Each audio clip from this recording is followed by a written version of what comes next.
Immigration, arguing over inaction. That's the subject of today's Daily Filibuster. I'm Mike Collins. Over the past few months, a lot of dialogue has occurred nationwide regarding immigration reform in light of Arizona's immigration law. But now that other matters, such as the oil spill, have flared up, immigration has taken a back seat in the national debate. But recently, a comment by Arizona Senator Jon Kyl brought immigration back to the forefront. Here's what the president said. The problem is, he said, if we secure the border, then you all won't have any reason to support comprehensive immigration reform. In other words, they're holding it hostage. That's quite an accusation to level against the White House and President Obama.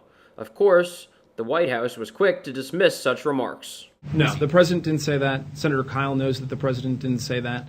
Now, it's hard to read into these back and forths. They are he said events, and unless you're a fly on the wall, we don't know what was said. I'd like to think the president is shrewd enough not to make such comments, and given his shrewdness in the past, I'd probably give him the benefit of the doubt and think he would not have said something that brazen, verbatim, to a Republican U.S. senator. Be that as it may, maybe he did. But it doesn't really matter. The bottom line is we should be looking at what a U.S. senator, what a member of Congress, and what the president's intentions are on immigration. And the White House went on to say what the president really believes on this issue. But what everybody knows, because the president has made it perfectly clear, is that what we need to do is everything that we can to bring about comprehensive immigration reform. Well, the White House can do everything they can to bring about immigration reform. The bottom line is they aren't going to get it in the near future.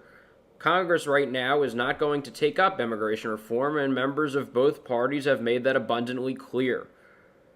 Senator Graham, who helped out with the last go-around with immigration reform, which failed under a Republican president, said that they can't take up the bill for a couple of years. So with that in mind, why is the White House pushing about a solution that just won't occur?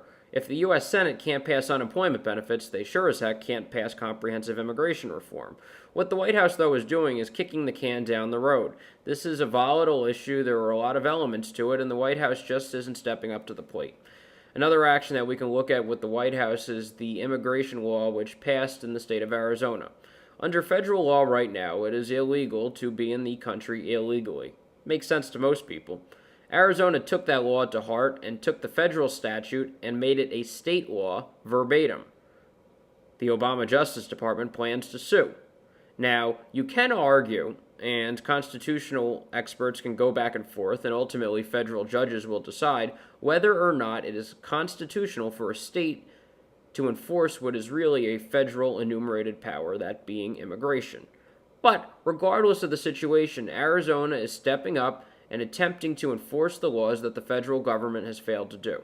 And the White House has put itself on the record as standing in their way. Now, in an election year, there are demographic issues, and the White House is very cognizant of which voters they want to mobilize. But in this entire process, the White House is really costing themselves dearly if their ultimate goal is comprehensive immigration reform.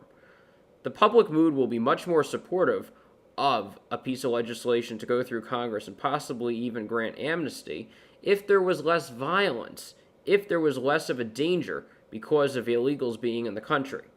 Under the current framework in Arizona, many border states, and practically every state nationwide in various areas, there are high levels of violence because of illegal activity. It's been said that the border has had less traffic across it in terms of people, but by the same token, the people that are coming across are more brazen criminals than ever. And those are drug smugglers that are willing to take someone's life or two in order to get their product to where their destination is.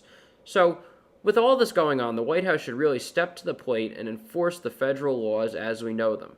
The White House, in a compromise move, took an important step by sending agents to the border. But they didn't send enough, and the ones that they sent were meant to man desks and really not make a difference down in the border region. People on the border states, and namely Arizona, by passing their law, are clamoring for help from the federal government. And if the White House is not about to provide that help to those border states, comprehensive immigration reform is going to be even more doomed than the White House could even imagine. That's the subject of today's Daily Filibuster. I'm Mike Collins.